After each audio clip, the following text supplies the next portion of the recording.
Welcome back.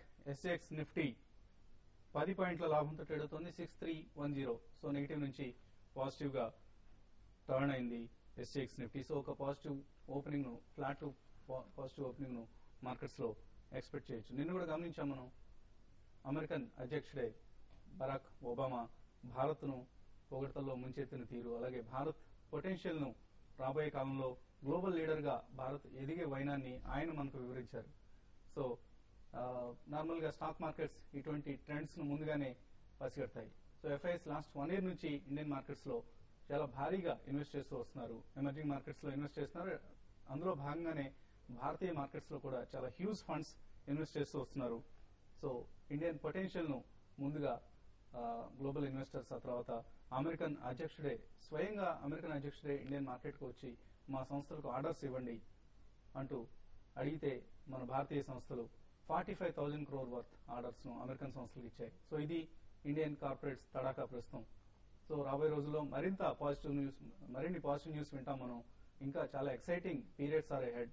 Indian corporates మనం last 1 year గా చెప్తున్నాం, Indian corporates are going to rule the world అని. So global గా మన కార్పొరేట్స్ ఎక్విజిషన్స్ ప్రాబ్లం కావచ్చు, అలాగే ఎక్స్పాన్షన్స్ కావచ్చు, ఇవన్నీ చాలా విస్తారంగా చేపడతారు. And Indian economy will continue to grow at 8 to 9% for the next few years. Callers కొంతమంది లైన్ లో ఉన్నారు. చందు విజయవాడ నుంచి లైన్ లో ఉన్నారు. చందు గారు, హలో. వసంత్ గారు నమస్తే అండి. నమస్తే అండి. సార్, ఇప్పుడు జిఎస్ఎస్ అమెరికా వాళ్ళు చేసే బిజినెస్ ఏంటి, ఫండమెంటల్స్ గా ఎలా ఉన్నాయి, టెక్నికల్ గా ఎలా ఉందో ఒకసారి చెప్తారా? నేను తీసుకుందాం అనుకుంటున్నాను. ఓకే, అంత ఫండమెంటల్ గా అంత స్ట్రాంగ్ కంపెనీ కాదండి. లాస్ట్ 2 years బ్యాక్ లిస్ట్ అయిన కంపెనీ ఇది. ఎలా కనిపిస్తుంది టెక్నికల్ గా? ఫండమెంటల్ గా చూస్తే కనుక పెద్ద పాజిటివ్ లేదండి. లాస్ట్ 3 years చూస్తే కనుక కొంచెం నెట్ ప్రాఫిట్ మళ్ళీ 30 crores నుంచి 12 crores వరకు తగ్గడం జరిగింది. ఈక్విటీ చిన్నదైన మటుకు ఈ ఇన్ఫోటెక్ కంపెనీ అంత స్ట్రాంగ్ లేదు. బట్ టెక్నికల్ గా చూస్తే మటుకు సమ్ ఇన్సైడ్ ఇన్ఫర్మేషన్ ఏదో న్యూస్ వస్తున్నట్టుగా కనిపిస్తుంది. లాస్ట్ ఒక 10 days గా 310 నుంచి కరెక్ట్గా ఒక 450 వరకు పెరగడం జరిగింది.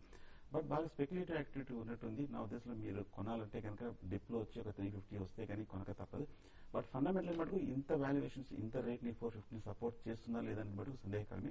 సో ప్రస్తుతానికి దీని బదులు నాకు వేరే మంచి స్ట్రాంగ్ గ్రోత్ సెక్టర్ తీసుకుంటే మంచిది అనిపిస్తుంది నాకు. సో హైలీ స్పెక్యులేటివ్ కౌంటర్ అండి. ఫండమెంటల్స్ కంటే కూడా స్పెక్యులేషన్ ఎక్కువ డ్రైవ్ చేస్తూ ఉంటుంది స్టాక్ ను.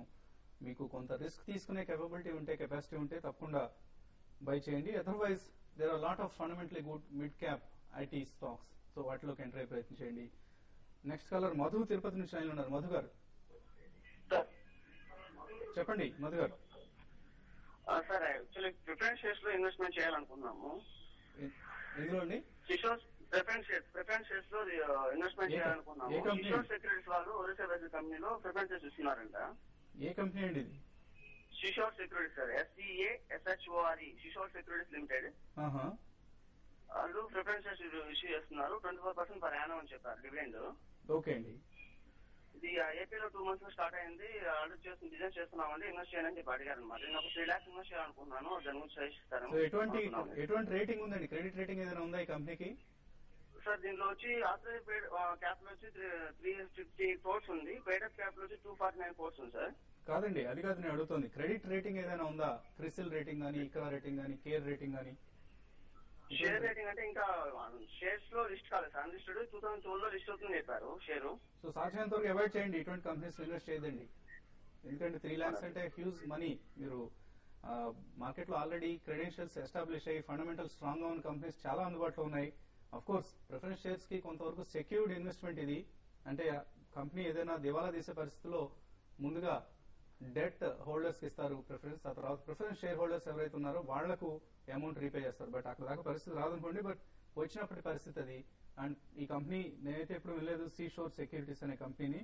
24% వస్తుంది కదా అన్న ఉద్దేశంతో మాత్రం ఇన్వెస్ట్ చేయొద్దు. సమ్ టైమ్స్ కంపెనీ బోర్డు తిప్పేసే అవకాశాలు కూడా ఉంటాయి. సో కంపెనీ గురించి మీకు చాలా కూలంకషంగా తెలిస్తేనే ఇన్వెస్ట్ చేయండి. Otherwise try to avoid it అండి. చాలా మార్కెట్ లో చాలా ఎవెన్యూస్ ఉన్నాయి ప్రస్తుతం. ఇందాక మన రామ్ ప్రకాష్ గారు చెప్పినట్లుగా మ్యూచువల్ ఫండ్స్ లో 12% కంటే ఎక్కువ రిటర్న్ ఇస్తున్నాయి. 15 to 18% రిటర్న్ ఇస్తున్న ఫండ్స్ ఉన్నాయి. డెట్ ఫండ్స్ లో 100% సెక్యూర్డ్. అట్లీస్ట్ మీ ప్రిన్సిపల్ కి అయితే ఎటువంటి టోకా ఉండదు. మేబీ రేట్ ఆఫ్ ఇంట్రెస్ట్ లో మీకు వచ్చే ఈల్డ్ లో కొంత తేడా ఉండొచ్చు. రామ్ ప్రకాష్ గారు. తప్పకుండా ఏదైతే మనం డిస్కస్ చేసామో MIPs అంటాము, monthly income plans. So monthly income plans ద్వారా మీకు బిర్లాలో 2 funds ఉన్నాయి, హెచ్డిఎఫ్సిలో 2 ఫండ్స్ ఉన్నాయి, రిలయన్స్ లో ఒక ఫండ్ ఉంది, యూటీఐలో 2 ఫండ్స్ ఉన్నాయి. సో ఈ నేపథ్యంలో any funds if you take it you can always make a return based on your risk return. దానిలో కూడా మీకు 15% to 25% ఈక్విటీ ఉంటుంది. సో దాని ద్వారా మీరు చూసుకుంటే బాగానే ఉంటుంది.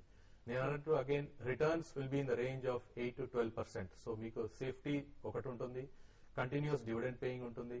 సో యూ హ్యావ్ ఆల్వేస్ తప్పకుండా, ఎందుకంటే మీకు ఈల్డ్స్ ఫ్లక్చుయేట్ అయినప్పుడు తర్వాత మార్కెట్ ఏదైతే 15-25% అలొకేషన్ చేసినప్పుడు అదే 15-25% ఈక్విటీ కాంపోజిషన్ మీకు ఎక్స్ట్రా రిటర్న్స్ ఇవ్వగలుగుతుంది. అందుకోసం maximum returns have been 30%. So minimum returns have been in the range of 1%. ఎక్కడికి పోదు. Almost 99% you are there if you are looking at 1 year time frame to 3 years time frame. So don't take risk. Madhu గారు బాలకోటేశ్వరరావు గుంటూరు నుంచి line ఉన్నారు. బాలకోటేశ్వరరావు గారు hello hello చెప్పండి. బాలకోటేశ్వరరావు గారు ఎక్కుమారు hold చేసుకోమంటారా sale చేయమంటారా? ఏ rate లో కొన్నారండి? 60లో అండి. 60 రూపీస్. 60లో బై చేశారు ఎస్కుమార్స్ నేషనల్. 60 రూపీస్. యా ఎస్కుమార్స్ మీరు డెఫినెట్ గా మీరు హోల్డ్ చేయండి. ఓవరాల్ గా ఈ సెక్టర్ చూస్తే కనుక బులిష్ గానే కనిపిస్తుంది. అలాగే కంపెనీ కూడా చూస్తే కనుక ఫండమెంటల్ గా కొంచెం పాజిటివ్ గానే ఉంది, గ్రోత్ కూడా పాజిటివ్ గానే ఉంటుంది, అంచనాలు కూడా ఉంది. నా ఉద్దేశంలో మీరు ప్రస్తుతానికి వెయిట్ చేయండి, మీరు ఇమీడియట్ గా ఎగ్జిట్ అవ్వాల్సిన అవసరం లేదనిపిస్తుంది. నెక్స్ట్ కాలర్ రాజమండ్రి నుంచి కిరణ్మయి లైన్ ఉన్నారు. కిరణ్మయి గారు హలో. నమస్తే వసంత్ గారు. నమస్తే అండి, చెప్పండి. అదే అలోసిస్ గురించి అడుగుదామని చేశాను. ఏ రేట్ లో కొన్నారండి? 2750 అండి. 1000 షేర్స్ తీసుకున్నాము. సో ప్రసాద్ గారు చెప్పిన తర్వాత కొన్నారా, అంత ముందు కొన్నారా? అది ముందే తీసుకున్నామండి. Very good. మొన్న ప్రసాద్ గారు కూడా రికమెండ్ చేయడం జరిగింది స్టాక్ ను. 31 రూపీస్ వరకు వచ్చింది ప్రస్తుతం అనుకుంటాను. సో టెక్నికల్ గా చాలా బులిష్ గానే ఉందండి. ఇన్ఫాక్ట్ ఫండమెంటల్ గా కూడా పాజిటివ్ రిపోర్ట్స్ రావడం జరిగింది. అలాగే 30 రూపీస్ దగ్గర కూడా స్ట్రాంగ్ గానే నిన్న క్లోజ్ అయింది. మార్కెట్ 2 రోజులు కన్సాలిడేషన్ వచ్చిన మటుకు అలోక్ ఇండస్ట్రీస్ లో ఏం రాలేదు. డెఫినెట్ గా ఎంటైర్ టెక్స్టైల్స్ పాజిటివ్ అయింది. నా ఉద్దేశంలో మీరు హోల్డ్ చేయండి. నెక్స్ట్ ఒక 35 to 38 వరకు షార్ట్ టర్మ్ టార్గెట్ వెళ్ళే అవకాశం కనిపిస్తుంది కాబట్టి మీరు హోల్డ్ చేయండి. సో అలోక్ ఇండస్ట్రీస్ ని హోల్డ్ చేయండి. ప్రస్తుతానికి 35 రూపీస్ వరకు షార్ట్ టర్మ్ లో వచ్చే అవకాశం ఉందంటారు సుందర్ గారు. సో ఎటువంటి ట్రేడర్స్ కి ఎటువంటి ఇంకా చాలా టైం ఉంది, ఇంకో కాల్ కూడా తీసుకోవచ్చు. మనం కాల్ తీసుకోండి. సో ఈలోగా మీరు ట్రేడర్స్ కి రికమెండేషన్ ఇవ్వండి. ఓకే, నిన్న బ్యాంక్ చూస్తే కనుక కొంచెం వీక్ గా కనిపించిన మటుకు అలహాబాద్ బ్యాంక్ మటుకు స్ట్రాంగ్ బ్రేక్అవుట్ కనిపించింది. ఇన్ఫాక్ట్ కొంచెం స్ట్రాంగ్ గానే క్లోజ్ అయింది. నా ఉద్దేశం అలహాబాద్ బ్యాంక్ ఏమాత్రం ఒక 262 పై నిలబడిందంటే కనుక మీరు బై చేయండి. ఒక 10 మినిట్స్ నిలబడిన షార్ట్ టర్మ్ లో ఇంట్రాడేకి 265 266 వరకు వెళ్ళే అవకాశం ఉంది. 260 కింద స్టాప్ లాస్ పెట్టుకుని మీరు ఇదే లెవెల్లో క్లోజ్ అవుతే మటుకు మీరు షార్ట్ టర్మ్ కూడా మీరు కంటిన్యూ చేయొచ్చు. ఓకే అండి. So that is Sundar Raja's recommendation, Allahabad bank. And Mahabubnagar నుంచి కాలర్ లైన్ ఉన్నారు. శంకర్ ప్రసాద్ హలో. హలో, నమస్తే అండి. నమస్తే అండి.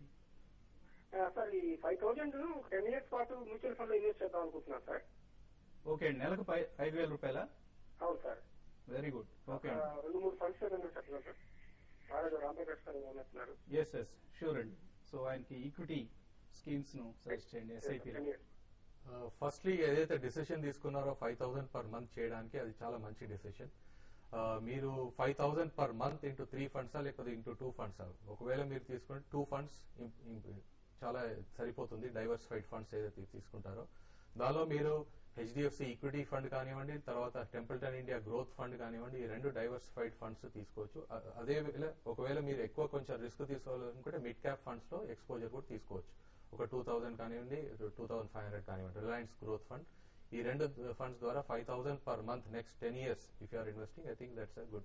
Reliance Growth Fund and Reliance Growth Fund on a mid cap fund, otherwise large cap లో HDFC equity fund కానివ్వండి, Templeton India Growth Fund కానివ్వండి. Okay, so ఈ స్కీమ్ పేర్లు జాగ్రత్తగా నోట్ చేసుకుని ఇన్వెస్ట్ చేయండి. శంకర్ ప్రసాద్ గారు. రామారావు హైదరాబాద్ నుంచి లాస్ట్ కాలర్ లైన్ ఉన్నారు. రామారావు గారు చెప్పండి. రామారావు గారు. ఓకే సార్, నేను రామారావు మాట్లాడుతున్నాను సార్. నమస్తే, చెప్పండి. అస్సామైక్రో యావరేజ్ 80 ఉంది సార్. నాగార్జున ఫెర్టిలైజర్స్ యావరేజ్ 40 ఉంది సార్. అవి 3 మంత్గా ఉంటుమంటారా సార్? ఓకే అండి. హోల్డర్ ఎగ్జిట్ అని అడుగుతున్నారు. అస్ట్రోమైక్రో మీరు డెఫినెట్ గా హోల్డ్ చేయండి. కొంచెం లాస్ట్ 1 వీక్ గా కొంచెం పాజిటివ్ గానే ఒక బ్రేక్అవుట్ కూడా రావడం జరిగింది. 75, 76 పైన నిలబడితే కనుక ఫర్దర్ బులిష్. నాగార్జున చూసాము ఎంటైర్ ఫెర్టిలైజర్స్ ప్యాక్ నిన్న సెక్రటరీ ఫైనాన్స్ మినిస్ట్రీ దగ్గర నుంచి కొంచెం పాజిటివ్ గా రావడంతో యాక్టివిటీ విపరీతంగా వచ్చింది. షార్ట్ టర్మ్ డెఫినెట్ గా పాజిటివ్ గా ఉంది, మీరు హోల్డ్ చేయండి. కానీ నాగార్జున మటు కొంచెం స్లోగా ఉంటుంది. బట్ ఓవరాల్ గా 2 స్టాక్స్ మటు మీరు హోల్డ్ చేసి ప్రస్తుతం. ఓకే అండి. అలాగే కుటుంబరావు గారు ట్రేడింగ్ రికమెండేషన్స్ ఇవాళ intraday recommendations. SBI buy closer to 3360, stop loss 3345, target 3388 వరకు కూడా ఎస్బీఐ పెరుగుతుందని కుటుంబరావు ఎక్స్పెక్ట్ చేస్తున్నారు. బహుశా రిజల్ట్స్ సంబంధించి బులిష్ గా ఉన్నారు. HOEC Hindustan oil exploration buy about 282, stop loss 278, target 292 వరకు కూడా పెరిగే అవకాశం ఉంది HOEC. Seshu as usual sell axis bank below 1555, stop loss 1565, target 1530. So axis bank మీద బేరిష్ గా ఉన్నారు. Amarnath Shastri Aditya Birla Nuvo buy above 837, stop loss 833, target 845.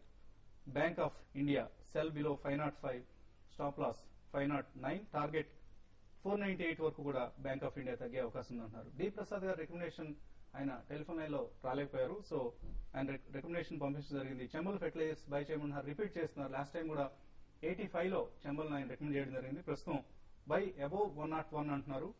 Target 115 to 130 వరకు కూడా వచ్చే అవకాశం ఉంది నెక్స్ట్ 3 to 4 months లో. So 30% return one can expect in the next 3 months in Chambal fertilisers. So buy Chambal fertilisers without any hesitation. అది డి ప్రసాద్ గారి రికమెండేషన్. ఇది ఇవాళ బిజినెస్ బ్రేక్ఫాస్ట్ కార్యక్రమం. తిరిగి మధ్యాహ్నం బిజినెస్ లంచ్ లో కలిసేలోగా మరి కాసేపట్లో వెబ్ కాస్టింగ్ లైవ్ ప్రత్యక్ష ప్రసారంలో సుందర్ గారు అలాగే మ్యూచువల్ ఫండ్స్ మీద రామ్ ప్రకాష్ గారు పార్టిసిపేట్ చేస్తారు. తప్పకుండా వాచ్ చేయండి.